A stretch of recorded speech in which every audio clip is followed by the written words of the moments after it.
আসসালামু আলাইকুম। আমি সাগর বাংলাদেশে, আশা করছি আপনারা ভালো আছেন। আমি একটা জিনিস দেখাচ্ছি আপনাদেরকে, একটু দেখেন। এই হচ্ছে আমার গাড়ি, ঠিক আছে। আর এই যে দেখেন টেবিল, এই টেবিলের মধ্যে একটু পরপরই খানা চলে। এখানে এই যে খাবার দাবারের ব্যবস্থা চলতেছে। এই যে দেখেন, হ্যাঁ, এই যে দেখেন, ওয়ানলি ওয়ান ব্লুটুথ বাবুর্চি। এই যে দেখেন ওনার চেহারাটা, হ্যাঁ।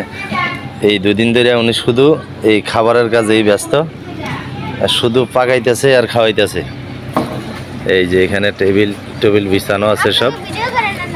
এই যে আমার গাড়ি, তারপরে এই যে সবাই বসে খাবার দেখতেছে। ওইদিকে ফাঁকশাক চলতেছে আরেকটাতে। এখানে দেখ, বিশাল আয়োজন, বিশাল বাড়ি, অনেক বড় বাড়ি। এই যে দেখেন। তো ঠিক আছে, দনিয়াখোলা থেকে সাগর বাংলাদেশি, আসসালামু আলাইকুম।